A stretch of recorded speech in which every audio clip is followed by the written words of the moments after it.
Well, I got my man Steve here. Steve, appreciate you being in the shop. Sure, I figured absolutely. before it gets wild in here, do a quick tour. Yeah, I would love that, man. Yeah, Time Blaster Toys. Let's go.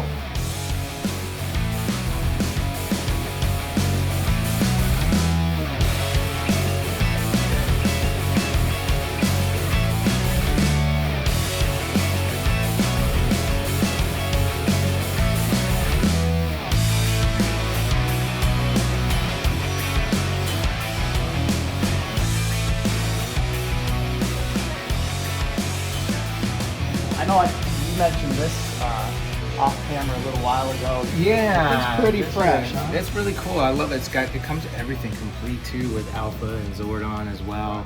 I think it's Iron. I can't remember the name of the rest of it. Iron Studios? Iron Studios. That's Yeah, what that's it is. it. Yeah, Iron Studios. Yeah. So anyway, that's pretty cool. It's cool because like each dude's individual, and then you kind of put them all together. And I do believe that is for sale. Yes. It is for sale, guys. If you're Cool. interested in that, Make sure you ask about that. I hope you live local though, because I don't want to ship it. There'd be so much bubble wrap. Yeah. Oh, look at this good-looking guy on the flyer. Hey, look at that. Surprised you didn't break the mirror. Yeah. Cool. I love all these. Yeah, so Steve, you being affiliated with Power Rangers and media for so many years, when you were young, when you were a kid, were there certain things that you collected or? Oh yeah, I was a massive fan of G.I. Joe and Transformers. Ah, okay. Yeah, so I grew up in the '80s, so Right, that was my jam. You know what I mean? And That's cool. The thing me and my cousins used to do with the G.I. Joes is we treated it almost like the D&D. We had the little 20-sided dice. Every one you rolled marked a different kind of attack you could make with the guy to help win. So anyway, that was kind of fun. That is a lot of fun. guys got burned at the stake though. That A lot of was, the G.I. Joes got burned, and I regret that. That'd be worth so much now. That's the story we hear. Owning a toy store is like, especially dudes that are into G.I. Joes, man, because of the idea of play, warfare. It's like, my G.I. Joe, I ripped him apart. I burned him. I buried him in the ground. And I couldn't find him. That's just what people did with those back in the day. Sure is. Yeah, this is our wall of wrestling. Yeah, this is very cool. We're a big wrestling store, wrestling fans. No. Yeah. I would not have guessed that. Is there any parallels you find doing what you do, being in the world of Power Rangers? You go to these cons, you go to these conventions, there's always pro wrestlers there. Oh, sure. Yeah. I don't know.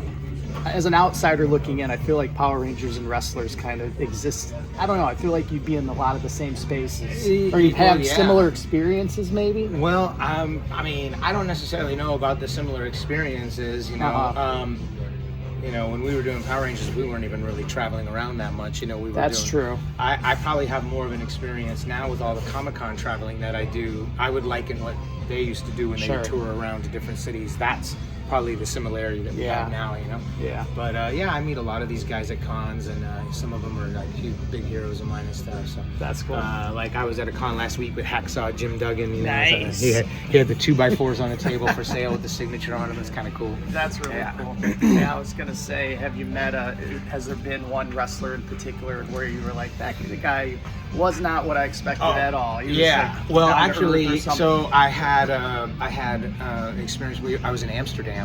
Because we did 2 Comic-Cons back to back. I did one in Scotland and one in Amsterdam. And when I was on the plane from Scotland to Amsterdam, I was sat next to Al Snow. Okay. Because we were both at the conventions together. And so we ended up, because we got there a few days early. Yeah. And so we decided, hey, let's go explore it together, you know what I mean? And so we ended up taking a boat canal ride through Amsterdam. That's cool. Went by the mayor's house, went by Anne Frank's place and all that stuff like that. So yeah, me and Al Snow, we're pals. I was gonna say, you probably see him once a year now, right? Send you a Christmas card and everything. I see him more than once a year. Yeah, see him all the time. Yeah, that's great. I was a huge Al Snow fan in the '90s, yeah. and dude, Al Snow, he's in his 60s, I think. Yeah, and he's in better shape than he ever was. Better shape than me. Yeah, he's huge, man. He's like a bodybuilder now. Yeah.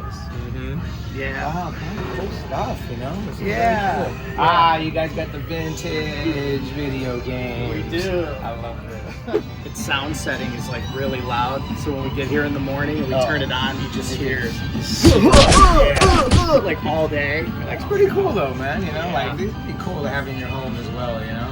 How do you feel as a martial arts master, to see games?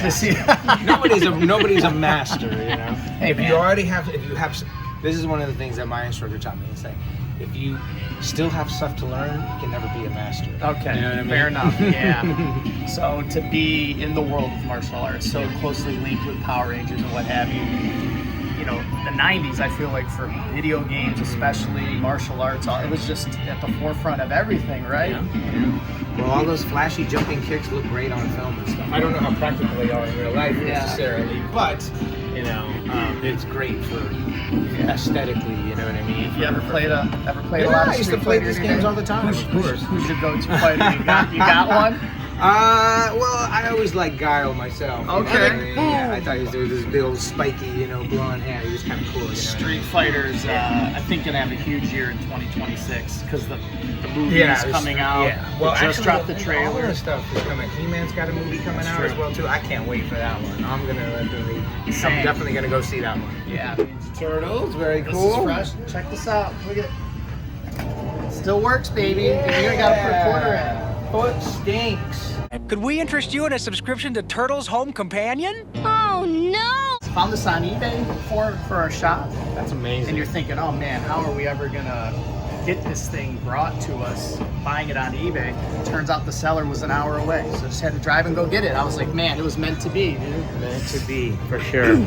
Oh man, This is great. Yeah, this is cool. We Those queued cool up 80s TV. queued up this movie this morning. Oh, We need look to, at that. Nice. Here, let me see that. What movie are we talking about? We are talking about the Mighty Morphin Power Rangers movie. Whoa, that was close. In the clamshell VHS case, Killer. which is amazing. Which is wild. We're going to talk about it when we record our podcast later Yeah. today. But this was like Get this sound. this was your first.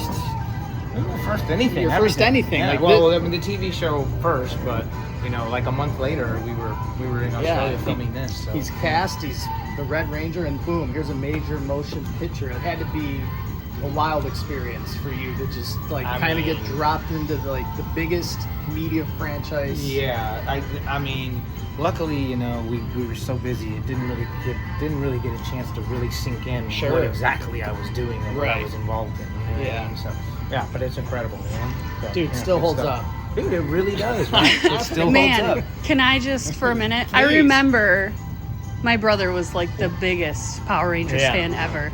We never went to the movies. That wasn't a thing that we did. We didn't have a lot of money growing up, and this was the one movie that got us in the theater, and it's just like so classic. Childhood. I love that. Those are the stories I love to hear. Yes. too, Yeah, That's awesome. We're rewinding it so we can start it. Very cool. That thing's gonna be playing all day long. I love it. Gonna wear it out. Ninja Turtles. Yeah. Ninja Turtles. Got to meet Kevin Eastman before too. That's pretty cool. That's one of the things I love about the cons is all the different, characters, the different, actors and people that I admired. I was a massive fan of Karate Kid growing up. So when I met, Billy Zabka and I met Ralph. Ralph Macchio and stuff, I was just like, you guys are the reason that I got into martial arts and stuff, So anyway, and then I see those guys all the time now and stuff. So They seem like really cool dudes. very cool, Right? Very cool guys. Yeah, it's the same, dude. Karate Kid and then Cobra Kai. Mhm. Wow, Yeah, what a way to what a reinvent comeback, a franchise and make Mhm. it so, dude, I love 100%, it. yeah. Love every bit of it.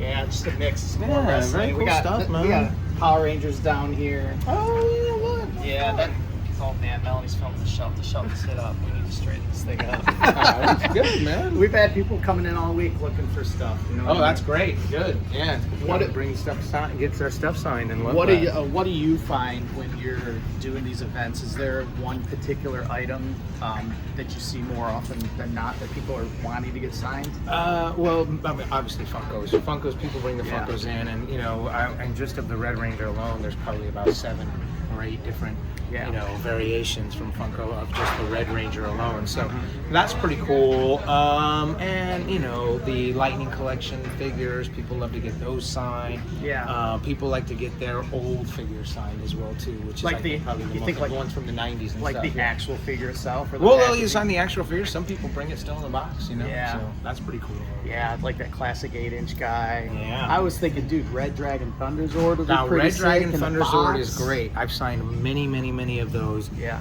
But again, they are also not that easy to come by, So. That's what I was telling you off camera at the start is like, It's cool. In the last few years, there's been some Rocky specific stuff made, Super 7, Funkos, so you have things to sign. Because as far as vintage goes, the Bandai Automorph and Head Flipper, they're if very hard someone's to gonna, come by. that's $200. Yeah. Like, Well, even quickly, the Lightning collection figures, especially Zeo, and even the legacy ones from like 2014 or whatever, those are becoming very hard to come by as well too. I know. I felt bad. I felt bad. I told you at the start. I'm like, there's no Zeo Blue here, dude. Zeo Blue. That's You what played that makes it character more rare. You know I what I mean? know, That's but what- I felt bad. I bet you people bring some Zeo stuff. I into think it. so. I'm sure they will. Dude, I love Zeo. Yeah, Zeo was too. my favorite season, actually. Was it? Yeah. Oh, that's cool to know. Yeah, but I mean, not for the suits or the Zords or anything, but just the storyline and character development.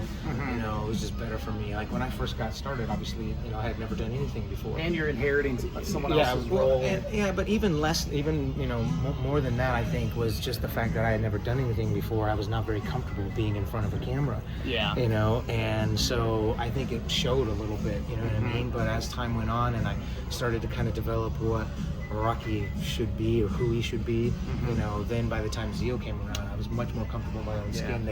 They were able to kind of, you know, give Rocky a little bit more character development, and I feel like that kind of served the story better, you know what I mean? So I was actually, Zeo was, like I said, was one of my favorite seasons because of that.